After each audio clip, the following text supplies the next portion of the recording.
2 Kings chapter 22, the word of the Lord says this. Josiah was 8 years old when he became king, and he reigned in Jerusalem 31 years.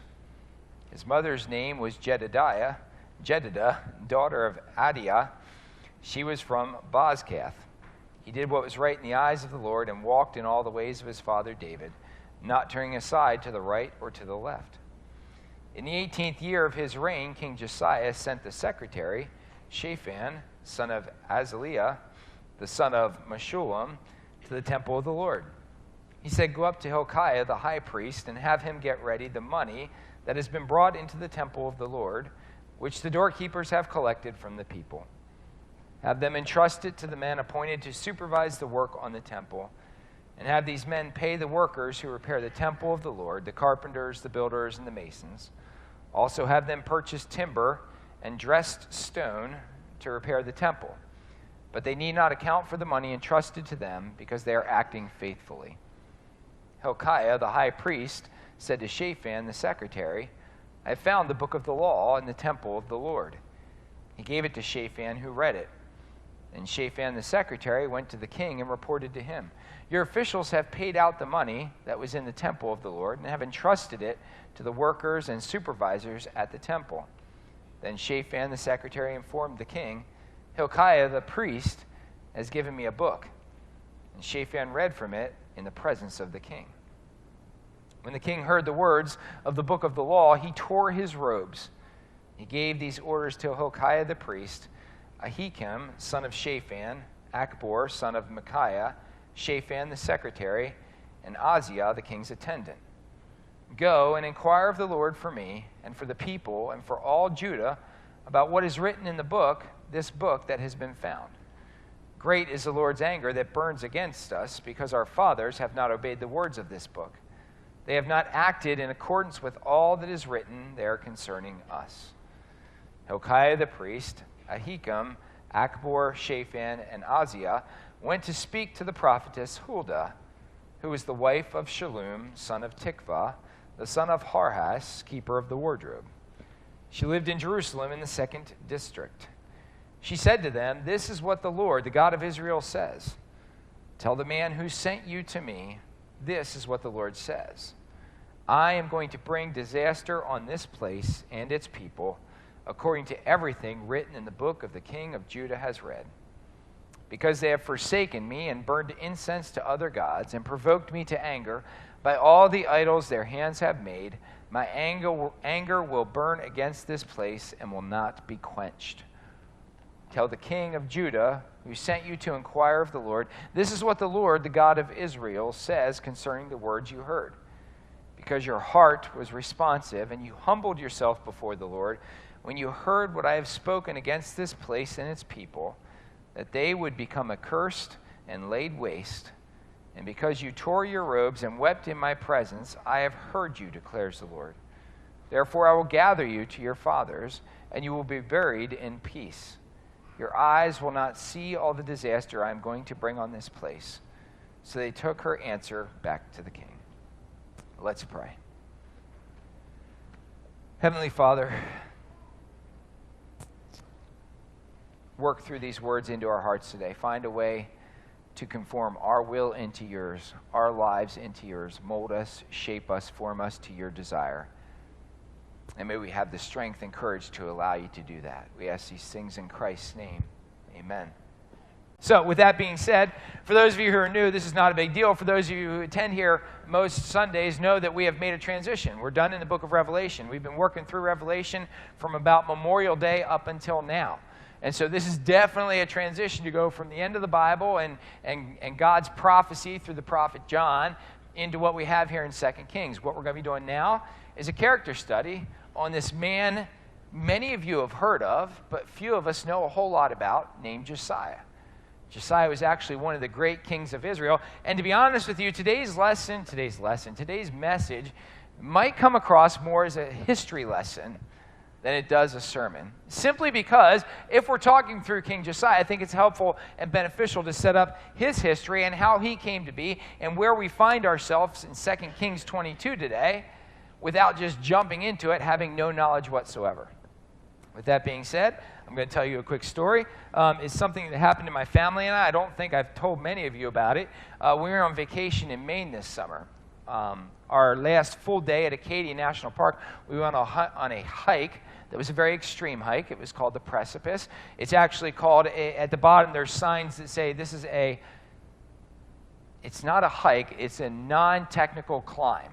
Right? So it's pretty extreme. Most of the route is ladders bolted onto the side of the rock and rungs that you grab and you climb across. And there was one time, we were probably about halfway up. We were all by ourselves. It was early in the morning. And the kids were in front of us. I was behind because it's really extreme. So if they fall off, I can grab them on their way down. No, I'm just kidding. But there is some element to that. But the kids are in front of us, and they're having a high old time. And Laurie and I are talking. We're maybe 25 feet behind them. And you're on a ledge a couple feet wide and a couple 100 feet up. And then the ledge goes back towards the rock, and another rock comes jutting out. So you're kind of like walking through this corridor of rocks on both sides of you for a little bit that was maybe 10 to 12 feet long. And our kids are standing in between these rocks, and they're saying the weirdest thing. They're like, it smells like breakfast in here. And we just look at each other. We're on the side of a rock, literally on the side of a mountain. They're talking about it smells like breakfast. Now, understand that we had not eaten like a really good home-cooked breakfast in a while. We're doing, the vacation hiking thing. Pop-Tarts, granola bars, cereal, stuff like that. And I'm like, whatever, just keep going. So Laurie and I walk up, and guess what? It smelled like breakfast. I don't know how else to describe it to you. Standing in between these two rocks was some maple syrup, and the smell that you get, when you got pancakes and some bacon going, and I don't know how. I don't know why. To this day, I have absolutely no explanation for it, because the trail was actually closed before we hiked it that morning. It had been closed from March until that very morning. Right? The only person ahead of us on that trail was the National Park Service ranger who went up to clear and take off all the trail closed signs because the trail was now open. So nobody had been on that rock in 6 months. But it smelled like breakfast. I don't know why. But why do I tell you that story? Why do I even bring that up? Because it doesn't make a whole lot of sense, does it? Sometimes God does stuff that doesn't make sense in our lives to grab our attention, doesn't it? Or doesn't he? When we read through this account of Josiah, that's what's going on here. Something grabs Josiah's attention, and that's what we want to talk about today. Now, I don't know about you guys. Actually, I do know about many of you guys. Your life is crazy, and my life has been crazy too. And at least for the next 3 weeks, while volleyball is still going on, we've got, I'm helping to coach volleyball, and we've got our oldest daughter in volleyball, and our middle daughter is running cross country, and the boys playing soccer, and we've got stuff at church, and we're being pulled in a million different directions, right? Hunting season starts on Saturday, which I will not get to enjoy because of a volleyball game. Yay! Right? You're worried about getting firewood, getting your house ready, all the stuff that we've got to do because winter is coming. Now, I will tell you that most nights we don't get home and even settled in as a family till close to 9:30 these days. But Laurie and I had a really fortunate experience on Wednesday night this week, right? We were both settled in, I think it was by 7:30. And Laurie's like, what do you want to do? And I said, nothing. Absolutely nothing. And that's what we did as a family. We sat there and did nothing except watch TV and talk. And I know that doesn't sound like much, but for us, it was a beautiful evening because we have been so busy and pulled in so many different directions that we didn't want to do anything except be in one another's company. And it's those times together as families that help form our bonds, even in the times when you're not necessarily talking all the time. It's time that we can invest into our children when we wrestle with them, when we play with them, when we do things with them. We love those times, and for the rarity of them in the days that we're in right now, we cherish those times. It was out of the ordinary for us, and it was absolutely outstanding. Guys, I bring this up because when I talk about investing in the lives of my children, when you look at King Josiah, and if you would read backward into chapter 21, which I don't ask you to do in your scriptures, you will understand really quickly that Josiah never had these influences in his life. How old was Josiah? We read at the very beginning, when he took over as king of the southern nation of Judah. 8 years old. That is not a typo. Josiah was 8 which is kind of crazy, right? What else do we know? If we would read back through chapter 21, his father, Amon, had reigned on the throne for the incredibly long duration of 2 years before he was assassinated basically by his own cabinet and killed, and Josiah was put into power. And we know that his father took over the throne when he was 22 years old, so his father was only 24 years old when Josiah when Josiah took over the throne. I almost said when Josiah was assassinated, but not really, right? So we're going to be talking about Josiah. We're going to be talking about this story. What I'm getting at is he didn't have a deep faith. Josiah's faith is kind of non-existent as we come into this passage today. And he didn't have fathers and grandfathers that built a deep faith into him. He's kind of an outlier. He's on his own. But what Josiah had was an incredibly fortunate experience, something that was out of the ordinary.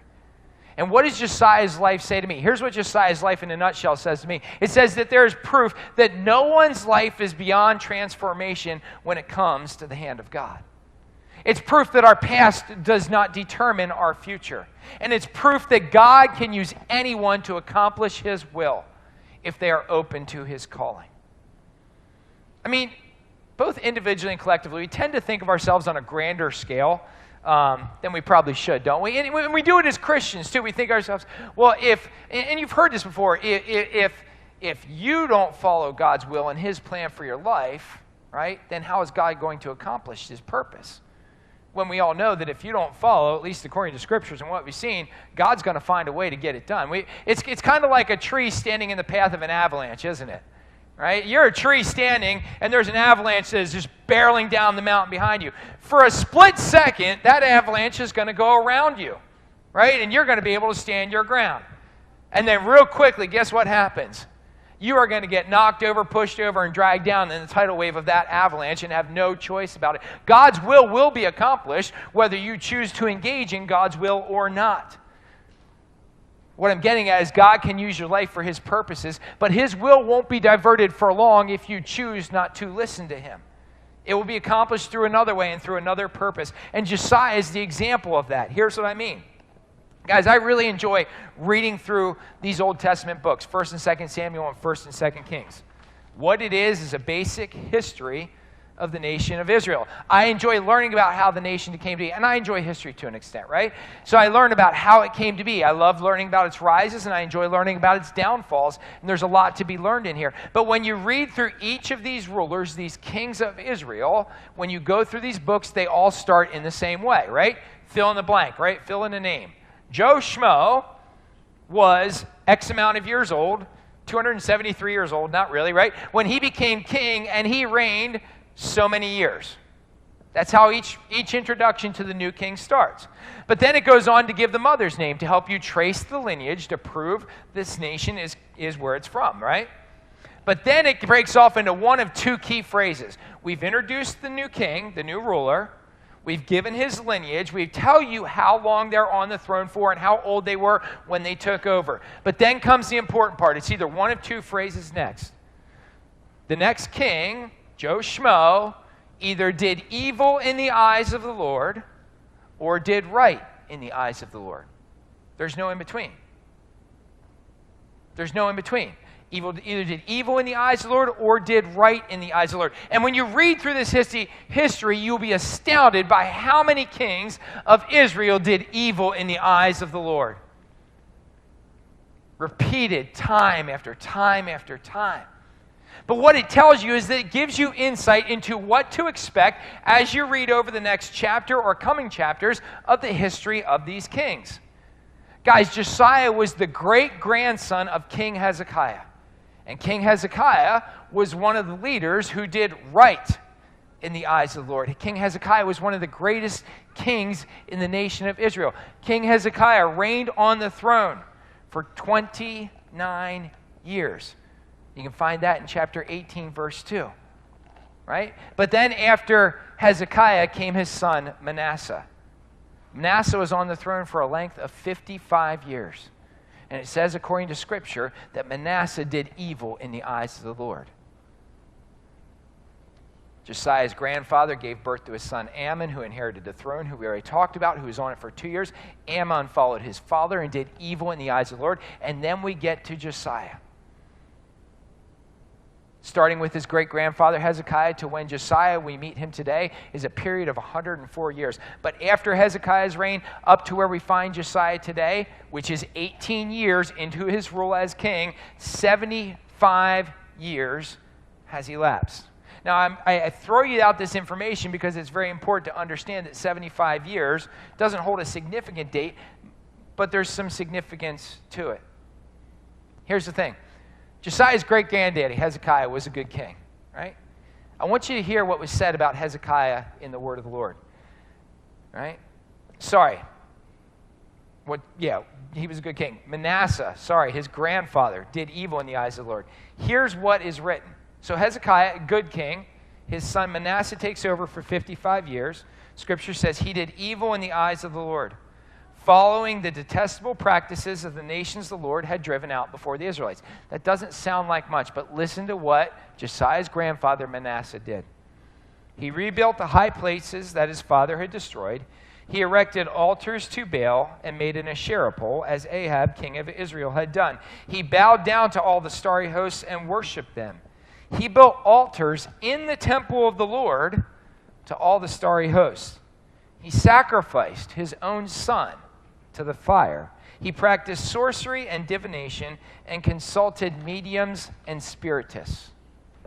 That's Josiah's lineage, his grandfather. What about his father? Here's what it says about his father. He did evil in the eyes of the Lord as his father Manasseh had done, walked in the ways of his father, worshipped the idols his father worshipped, bowed down to them. He forsook the Lord, the God of his fathers, and did not walk in the way of the Lord. So Ammon followed in line with Manasseh, right? And it was 75 years from when Manasseh took over to where we find ourselves with Josiah today. That's a couple generations. Why do I bring that up? Because what we have in our account today in chapter 22 is Josiah coming across the book of the law found in the temple of the Lord.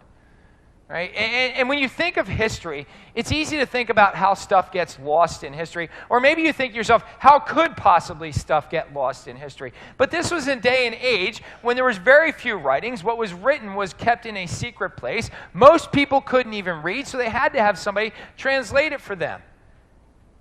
Right? 75 years it had been. And maybe you think, well, this will never happen in our society today. Guys, it's been 60 years. It's been about 75 years since World War II. We've got people all over the place saying the Holocaust never happened. Even though we've got factual proof of it, you have people denying the Holocaust. 75 years, same amount of time. Right? How about this one? 50 years since we've walked on the moon.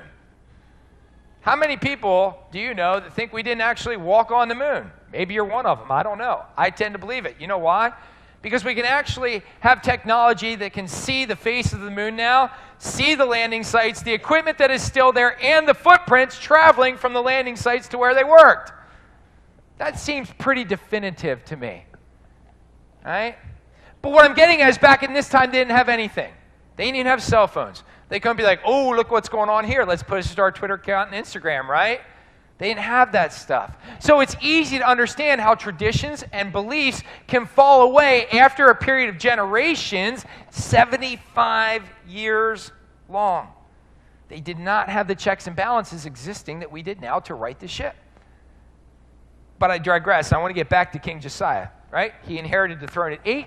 He'd been on the throne for 18 years. When we find him today, that puts him at 26 years old. He tells his secretary to make a trip to the temple to get the money ready to do the repairs to the temple that needed to be done. Door collectors had collected this money from the people who were going to repair the temple. And guys, I can't say enough. This temple that we find today is the temple of the Lord is not a healthy temple. You heard what I said about what his father and grandfather had done to the temple of the Lord. They had built altars to other gods within the temple. In both the outer courts, there were altars to the starry host. They built an Asherah pole. They worshipped Baal in the temple of God. Do you understand how evil that is? Do you understand how wrong that is and how natural it had become to these people? It was wrong in every sense of the word, and yet it was continuing to happen. But Josiah sent his secretary there to get the money to do the needed repairs. The secretary goes to the temple, meets with the high priest Hilkiah. And what does Hilkiah say? Here's the money, but I need you to tell the king something for me. I need you to tell him that I have found the book of the law. Now, Shaphan, who is the secretary of the king, has a choice to make, right? Shaphan is really one of the key components to our story and to King Josiah's reign today, because Shaphan didn't have to do anything. He didn't have to look into it. He didn't have to tell the king. He didn't have to read it for himself, and then he certainly didn't have to go back and read it for the king, all things which he chose to do. You know why he chose to do it? Because new information was presented to him that changed things. New information changes stuff from time to time, doesn't it? Verse 11 says, when the king heard the words of the book of the law, so Shaphan took the book of the law back, he read it to the king, and what was the king's immediate response? He tore his robes. Straight world wrestling, right? Tore his robes. That was his first reaction. Verse 13, Josiah speaking, he says what? Great is the Lord's anger that burns against us, because our fathers have not obeyed the words of this book. They have not acted in accordance with all that is written there concerning us. New information that changed their entire outlook. And new information doesn't always change our entire outlook, but sometimes it should. How about Frank Tyne? Anybody heard of Frank Tyne? Frank Tyne had valuable information that should have changed his outlook in late October of 1991. You see, the fishing vessel that he captained was called the Andrea Gale. It departed out of Gloucester Harbor in Massachusetts about a month before. They went for a fishing grounds. Their boat had not had much luck. So they went to a fishing grounds called the Grand Banks of Newfoundland, a shallow area in the ocean, and they fished for days and days and days and days. And guess what? They didn't catch hardly anything. But instead of returning, they chose to go a couple hundred nautical miles further out to sea. They went further than anybody expected them to go, to a place called the Flemish Cap, where there was tons of fish, relatively speaking. The reason this was dangerous is because this is the stormy season. And everybody knew it was a stormy season, right? They caught a lot of fish when they went to the Flemish Cap. The problem is they sacrificed their timeline. And on their way back, they encountered what is known as the perfect storm. A nor'easter combined with a hurricane coming up from the south. The buoys recorded in the area where they were last heard their transmission 100-foot high waves. Now, I don't want to put myself in his position, right? I don't want you to hear me condemning him. I'm the idiot who'd be like, yeah, let's go, let's press forward. We can make this stuff. I'm the first to admit that I would probably be that guy. But information he had. We know he knew about the storm from his transmissions. We know he chose to disregard those warnings. We also know that those warnings in that storm cost him and his crew their very lives. Guys, Josiah had a choice to make when he was presented with new information today as well. Do you choose to do the current state of affairs? Do you choose to do what your dad did? Do you choose to do what your grandfather had done? Or do you choose to turn from them in a direction that is an unknown God to you? And Josiah reacted immediately. Verse 11, he tore his robes. Then he sent out his advisors for further information. I need you guys to go find out what's going on here. Verses 19 and 20, that's what we read. Josiah, the king of a nation of God's choosing that had fallen into complete sin and depravity in their lives and deeds. But it's Josiah's heart that is broken before God in our passage today. And what does God say to Josiah in verses 19 or 20? He doesn't say, look, I'm going to make everything right. He doesn't say, I'm going to restore the nation of Israel. What's he say? I promise peace to you. I promise peace to you. I will gather you to your fathers, and you will be buried in peace. Your eyes will not see, here's the hard part, the disaster that I'm going to still bring on these people. Guys, Josiah was a great king. Josiah wasn't a great king because he followed the ways of his fathers, though, was he? Josiah was a great king because he did the exact opposite. He denied his father and followed the ways of a God he knew nothing about. Guys, some of you are here today and you're sitting in the pews this morning because you're just doing what you always do. You're just here because you're doing what you've always done. It's what you've done since you were a child. You go to church on Sunday mornings, you sit in, you put in your time, and then you go forth from there. Maybe it's something you learned from your parents. Maybe it's something you picked up later on in life. Maybe it is the Holy Spirit that keeps you coming back. And I pray that it is. Or maybe it's just a habit that you continue every week. But some of you haven't done that since you were a child. Some of you are relatively new to this tradition. But you have experienced a life change through the power and presence of the Holy Spirit that has led you here today.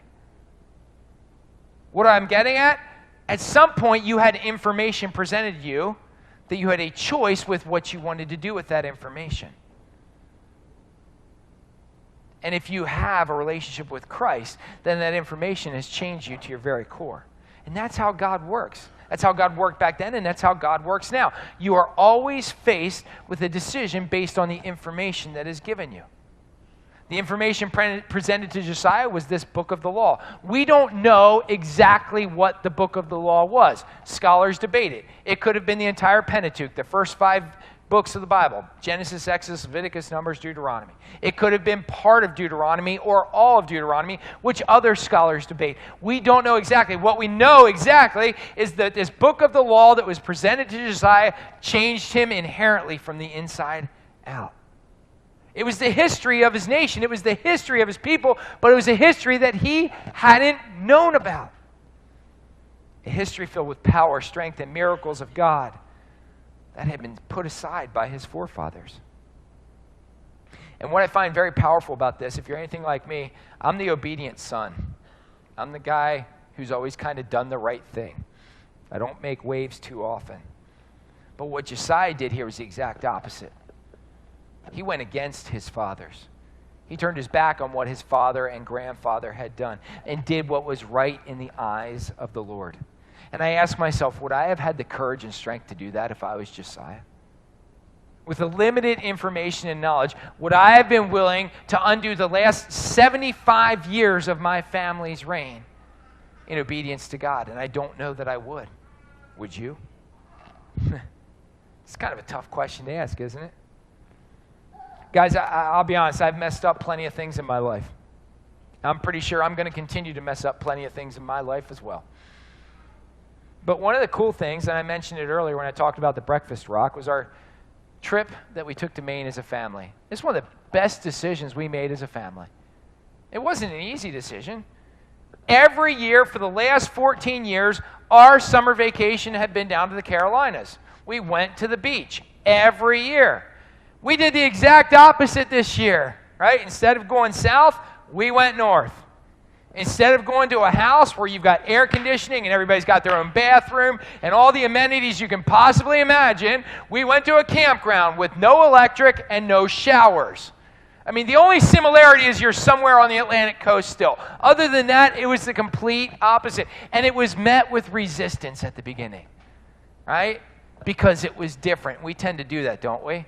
When change happens and something different happens, we go, I don't know about this. Let's pull back the reins a little bit.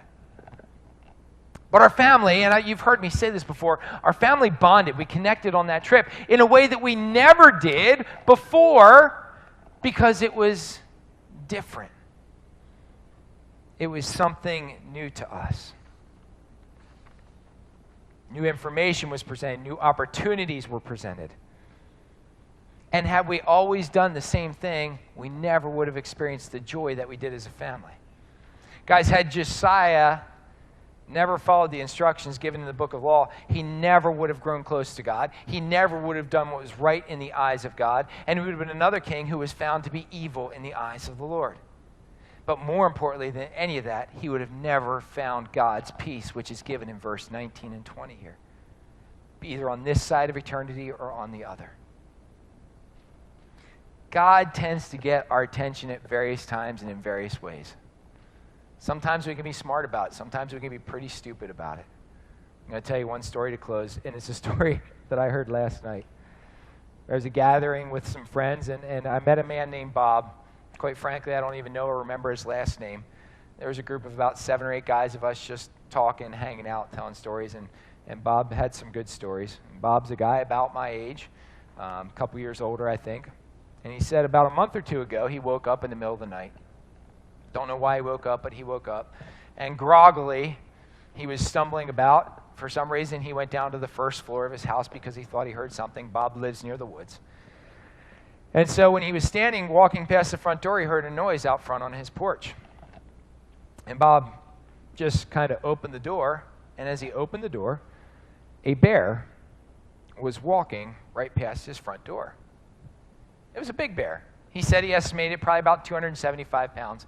Probably a bear you wouldn't want to tangle a whole lot with. Now Bob was not drunk. He was not hungover. He was in a sleepy stupor. But somehow in Bob's mind, when he told this story, he said, wouldn't it be cool?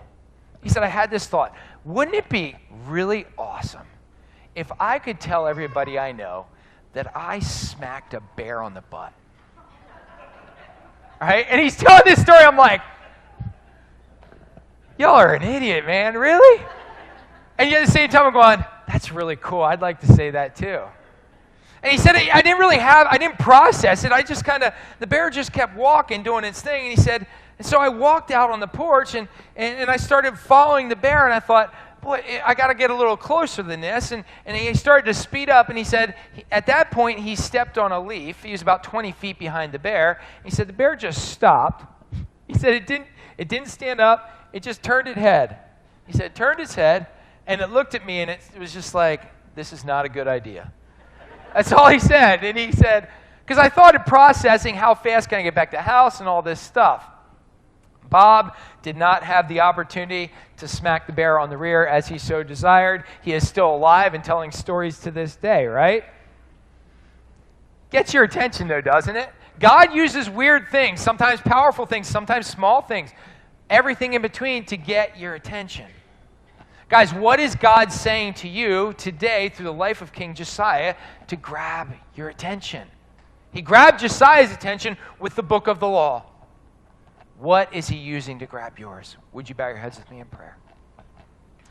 Heavenly Father, we want you to be exalted and lifted up. And in the name of your Son, Jesus Christ, I pray that you would do that in our lives today.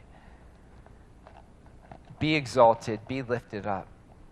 Work in our hearts and minds to draw us close to you for your kingdom and for your glory and for your honor. God, where you need to grab our attention, I pray that you would do that. And as we study King Josiah, your prophet, I pray that we'd be motivated to action in our lives through that. Work in us, speak to us. We ask these things in Christ's name. Amen.